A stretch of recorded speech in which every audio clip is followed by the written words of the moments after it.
NorthJerseySports.com Athlete of the Week. You can nominate an athlete by tweeting at us, #NJSAOTW, or emailing us at njsaotw@gmail.com.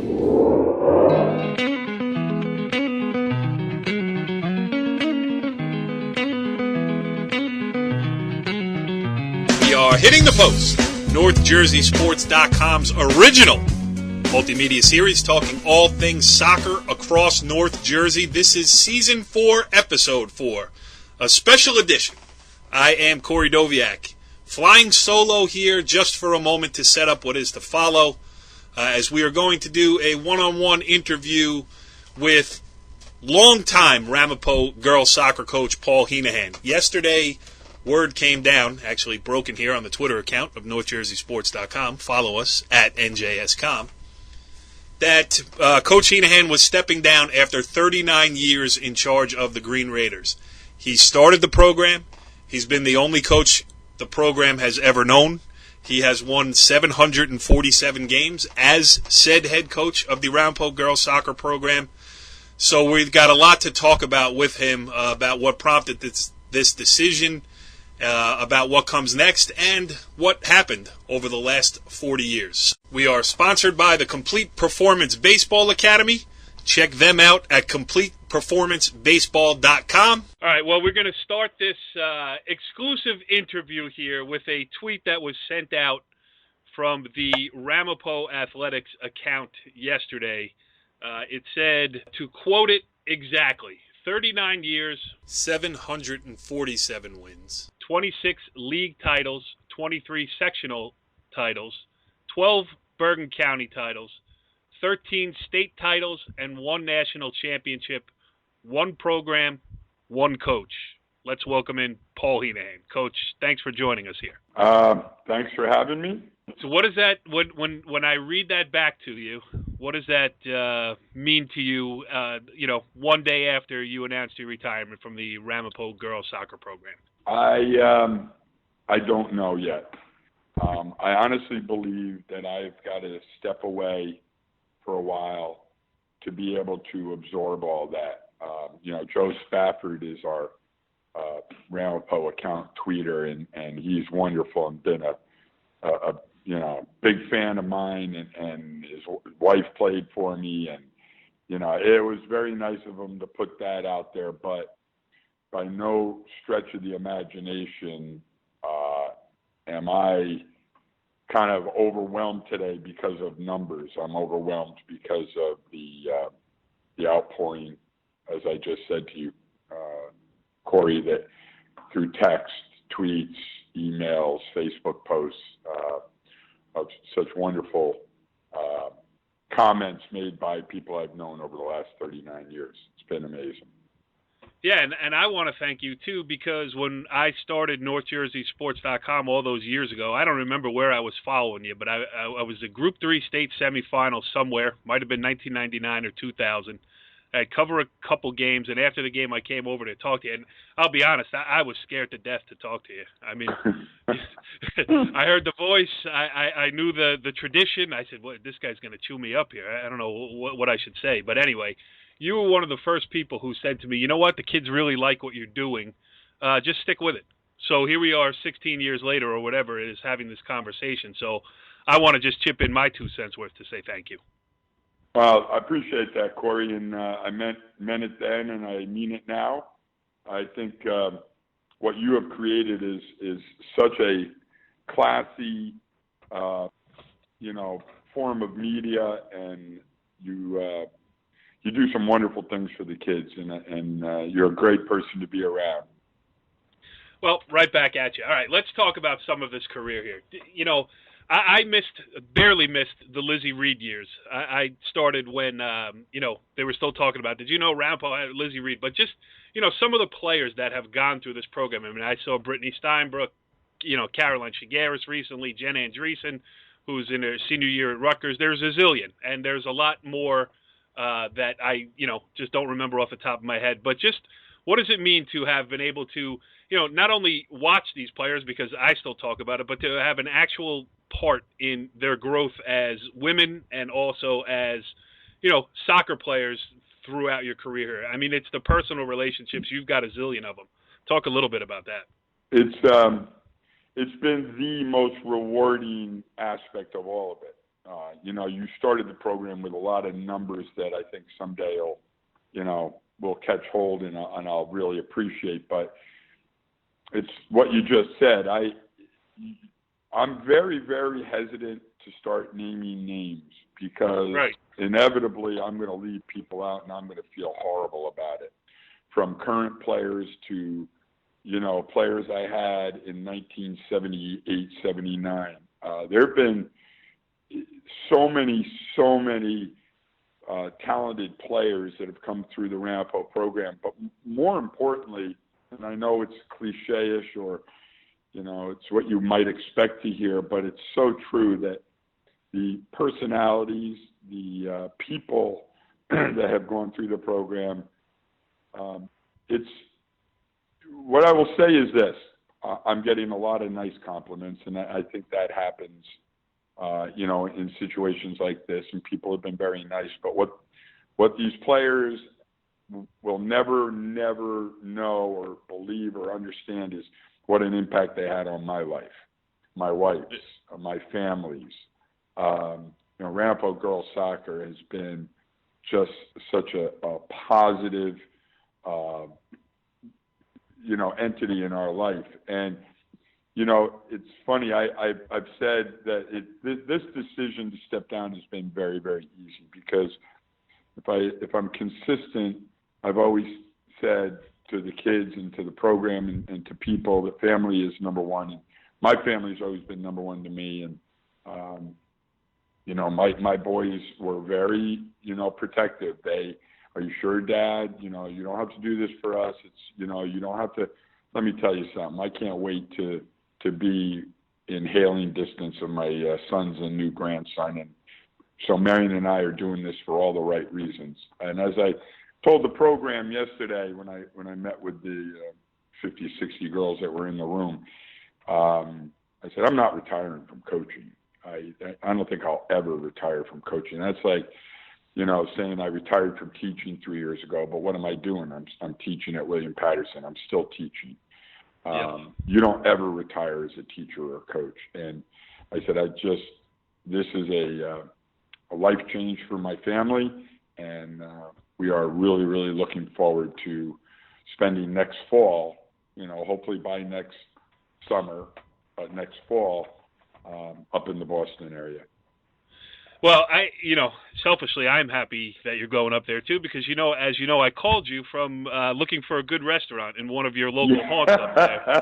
That's right. And so you paved the way, and I'll be calling, and you send me in the right direction. So, you know what I wanted to ask you here. But doesn't that tell you a little bit about both of our budgets that I sent you to a hot dog shop? Yes, I do appreciate you sending me to a place I can afford. I definitely, that was a good one. You know what I wanted to ask you here? Just, girls soccer as a whole. You started the Ramapo program at a time when really girls soccer was just starting. And, I've talked to Jeff Jasper about this and how he played in, crazy uniforms. It wasn't even a thing yet, really.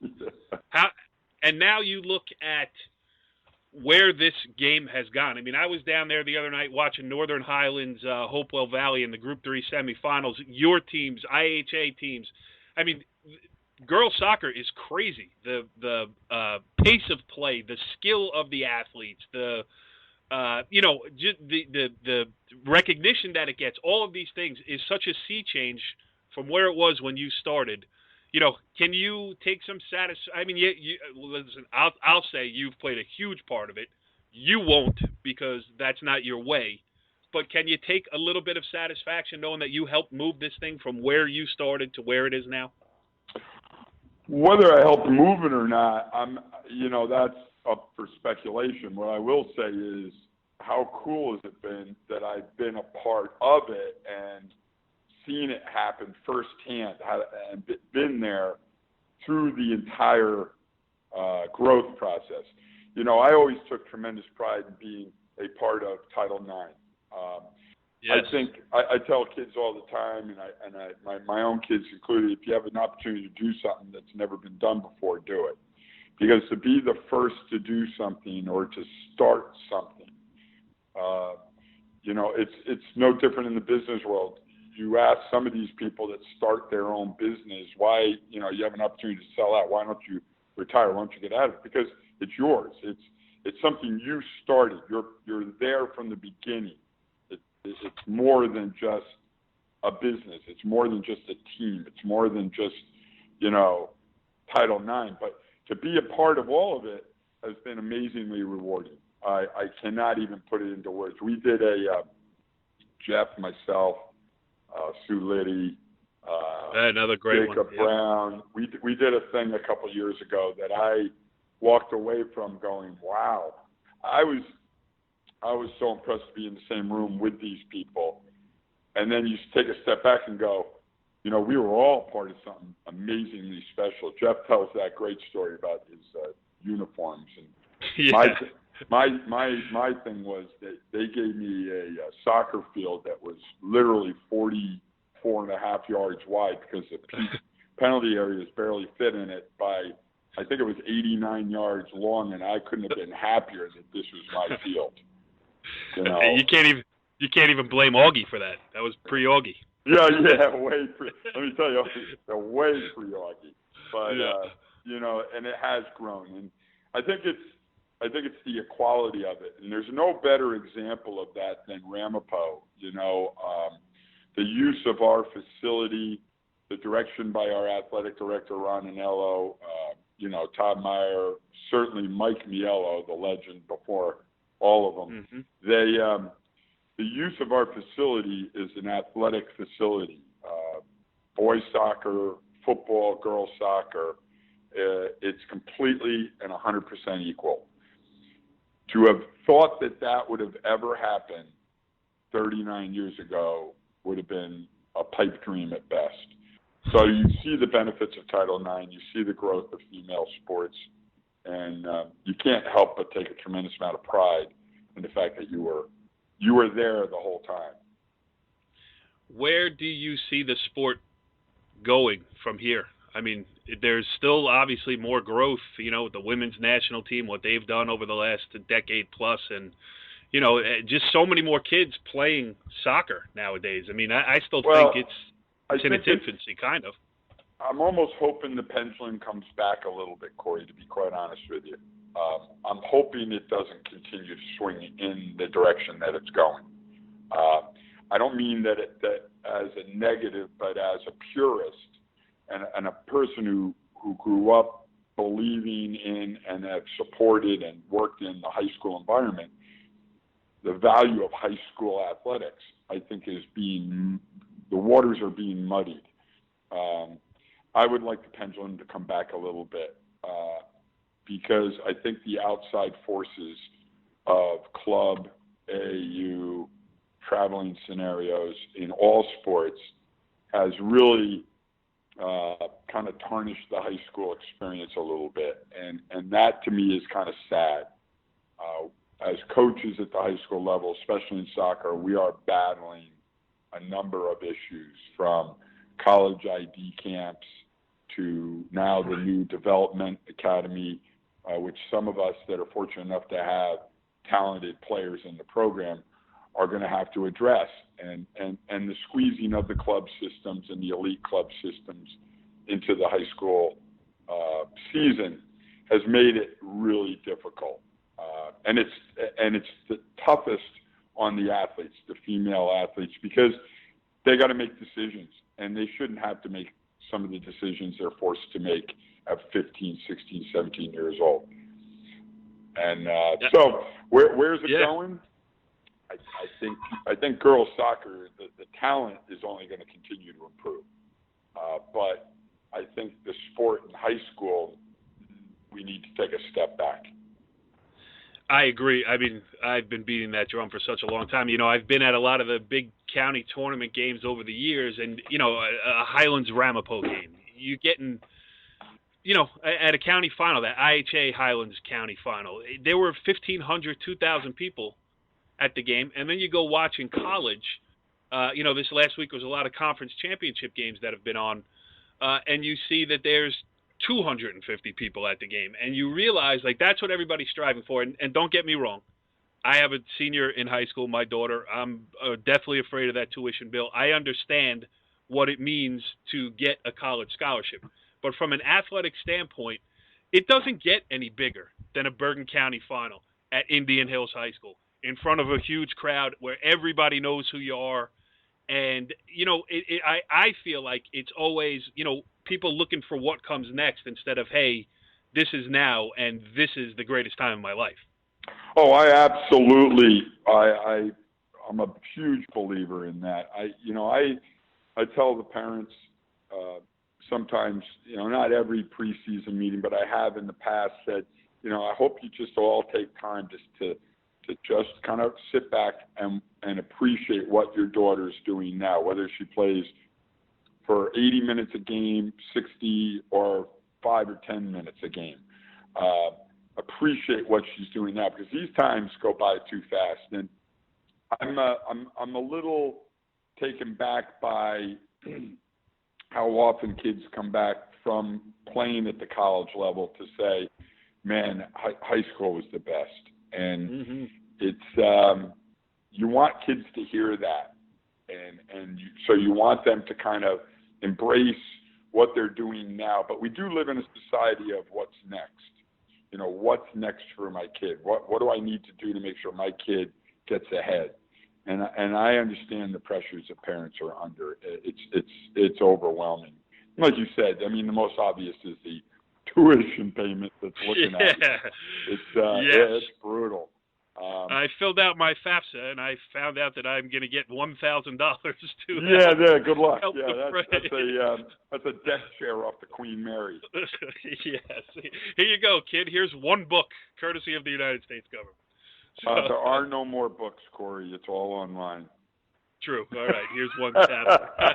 All right, I'm going to let you get out of here, but I want a couple things. And I know I'm going to ask you the easier question first, because I've done many interviews with many coaches, and it seems like none of them can remember the good wins. They remember the one loss that just sticks in my craw here. So and for you, there have only been 93 of them over 39 years, so it's not like you have a lot to choose from.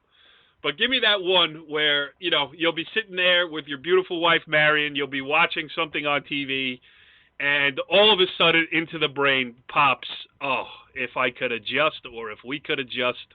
What game is that? Yeah, there are a couple of them. And honestly, I made a promise to myself that when I get out of it, I am not dwelling on the negatives. I'm only going to dwell on the positives. But let me share this one with you, because it's an obscure one, and it wasn't a loss. It was a tie. All right, one of the 40 ties in your career. And what was interesting about it was I just reconnected with the player for the opposing team that's responsible for it. So I'm down at the woman is friends with the mother of a player that I have now. I'll leave it at that. Okay. And she came to our county game and introduced herself. And I went, oh my God. I said, I can't believe that's you. And we kind of talked a little bit about old times. She played at Bridgewater Raritan back when Bobby Morris was the coach there. And Bobby Morris is a very, very good friend of mine in the coaching days. And so I go back down to Rutgers this past weekend to watch Jen Andreessen play against Harvard in the first round NCAAs, which Rutgers won 3-0. Jen played lights out.